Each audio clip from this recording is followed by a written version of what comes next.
Cabinet के मंत्री और गृह राज्य मंत्री को शोभा नहीं देता। आज अमित शाह जी जिस कुर्सी पर हैं वो डॉक्टर B.R. अम्बेडकर साहब जी के माध्यम से कानून की व्यवस्था के आधार पर ही वो कुर्सी पर हैं।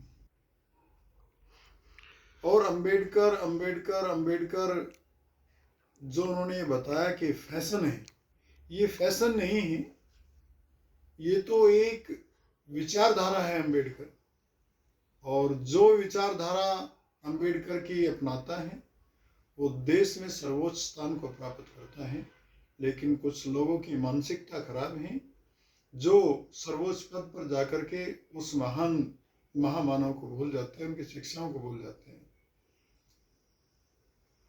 जिस वर्ग के लिए, खासकर महिलाओं के लिए, SC ST OBC गरीब तबके के लिए बाबा साहब ने कानून की व्यवस्था की, राजनीतिक अधिकारों की व्यवस्था की, शिक्षा के अधिकारों की व्यवस्था की, वो उन सभी के लिए, महिलाओं के लिए, SC ST OBC गरीब समाज के लिए भगवान थे, भगवान हैं और सदैव भगवान रहेंगे। इसमें कोई दो राय की बात नहीं। कहीं ये तो नहीं उस तरह की राजनीति है, बड़ी राजनीति के माध्यम से कहीं ना कहीं उसके बीच में कोई और बात हो कि लोगों के माइंड को, कुछ लोगों का कहना है, जो विशेषज्ञ है उनका कहना ये है कि यहाँ जो माइंड को भटकाने वाली बात है, शायद कुछ और रास्ता दिखाने वाली बात है। क्या कहेंगे इस बारे में? देखिए, राजनीति होनी चाहिए लेकिन घटिया किस्म की राजनीति नहीं होनी चाहिए। देश के विकास की बात की राजनीति होनी चाहिए, देश को शिक्षा में अव्वल बनाने की राजनीति होनी चाहिए। एक दूसरी पार्टी के ऊपर लांछन लगाना, चाहे वो किसी भी पार्टी का नेता हो, मैं किसी पार्टी विशेष की बात नहीं करूंगा, चाहे वो किसी भी पार्टी का नेता क्यों ना हो, अगर वो ऐसे महान पुरुष के ऊपर अगर अभद्र टिप्पणी करें और वो ये कहे कि इतना नाम यदि हम भगवान का लेते तो 7 जन्मों तक स्वर्ग में पहुंच जाते। अरे वे बता दो उस इंसान का जिन्होंने भगवान का नाम लेकर के भी 7 जन्म तक उसका कोई पूर्वज और या अभी वर्तमान में कोई स्वर्ग में पहुंचा। स्वर्ग और नरक यहीं पर है, कहीं बाहर नहीं है। जो बाबा साहब के द्वारा बनाए गए कानून के आधार पर शिक्षा ग्रहण करके जो SC ST OBC के जो कोई मंत्री बना बैठा है, जो IAS बना बैठा है, जो कलेक्टर बना बैठे हैं, वो तो बाबा साहब को अपना भगवान मानते हैं और जो नहीं मानते तो उनकी मानसिकता खराब है। तो एक बहुत बड़ा आह्वान किया गया आज करनाल के अंदर एक बड़ी बैठक हुई, जिस बैठक में जो SC वर्ग के जो लोगों को वो आज बुलावा दिया है कि सोमवार को 11 बजे अम्बेडकर चौक पे इकट्ठा होंगे और वहाँ से एक शव यात्रा या कोई रोष प्रदर्शन करके सेक्टर 12 पहुँचेंगे, डीसी को प्रधानमंत्री नाम ज्ञापन देंगे। तो क्या लगता है कि ये हो सकता है?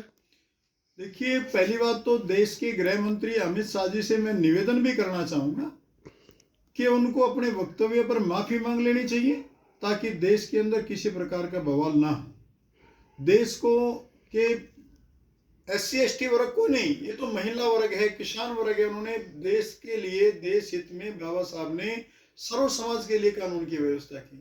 चाहे वो किसान हो, चाहे वो मजदूर हो, चाहे वो अधिकारी हो, सबके लिए कानून की व्यवस्था की। सभी सड़कों पर आएंगे, चाहे महिलाएं हैं। पहले महिलाओं को देश के अंदर जो है ना कोई मान सम्मान नहीं था। जब संविधान के माध्यम से उनको शिक्षा का अधिकार, राजनीतिक अधिकार, विधवा स्त्री को पुनः विवाह करने का अधिकार और समानता का अधिकार, समान वेतन का अधिकार महिलाओं को जो दिलवाने का कार्य किया बाबा साहब ने किया, वे महिलाएं भी अभी जो है ना बाबा साहब के सम्मान में सड़कों पर आएंगी। तो मैं चाहता हूं कि देश के अंदर कोई माहौल खराब ना हो। आदरणीय हमारे प्रधानमंत्री जी को भी, जो कि इस सत्ता के सर्वोच्च पद पर विराजमान हैं, वो स्वयं अमित शाह जी को कह करके माफी मांगे और बाबा साहब के सामने नतमस्तक हो।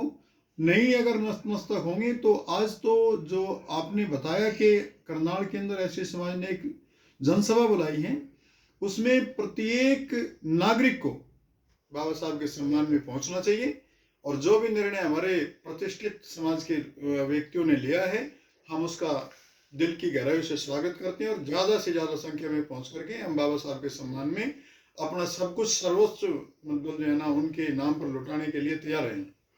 तो क्या लगता है कि इस प्रकार जो लगातार बयानबाजी की जाती है, यानी कि व्यवस्था के साथ छेड़छाड़ की जाती है, संविधान के साथ छेड़छाड़ की जाती है?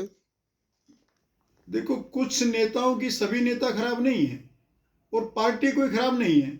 जो आज भारतीय जनता पार्टी वाले कांग्रेस पर बता रहे हैं कि कांग्रेस ने बाबा साहब का सम्मान नहीं किया, कांग्रेस ने सम्मान और अपमान नहीं किया। उस समय जो नेता कांग्रेस में थे वही नेता आज भाजपा के अंदर हैं।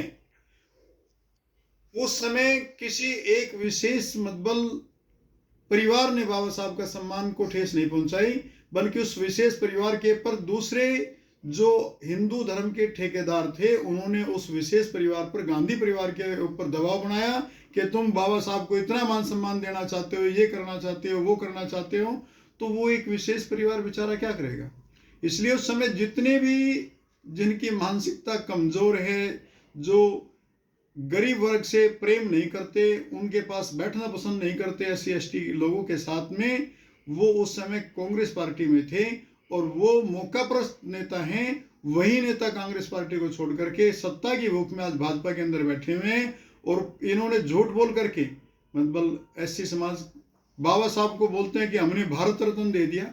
अरे मैं पूछना चाहता हूं, आपकी 10 साल से लगातार सरकार है, आपने 10 साल में SC BC समाज के किस गांव में जाकर के, किस तबके में जाकर के स्कूल को अपग्रेड करने की बात करी?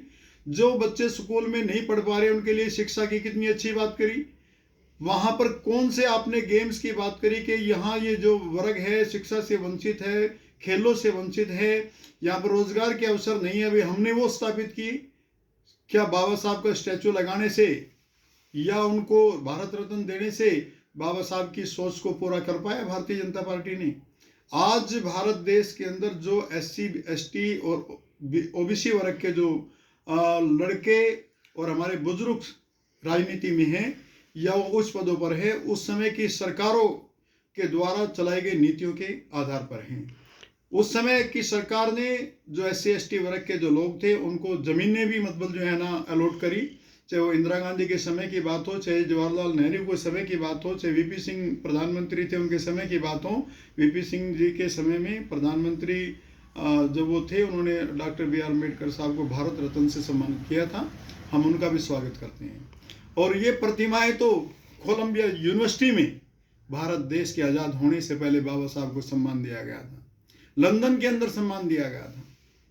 ये बाबा साहब को सम्मान क्या देंगे जो बाबा साहब को कहते हैं कि तो भगवान के इतना नाम लेते तो भाई शायद वो 7 जन्म तो स्वर्ग पहुंच जाते रहे। बाबा साहब का जो नाम लेते हैं, जिन्होंने बाबा साहब को पढ़ा है, जिन्होंने शिक्षा ग्रहण की है, वो चांद पर पहुंचे।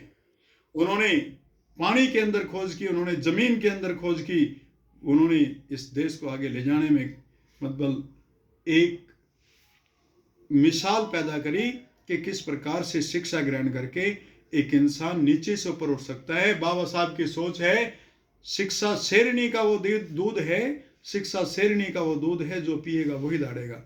और बाबा साहब ने शिक्षा ग्रहण करके पूरे विश्व के अंदर नाम कमाया है।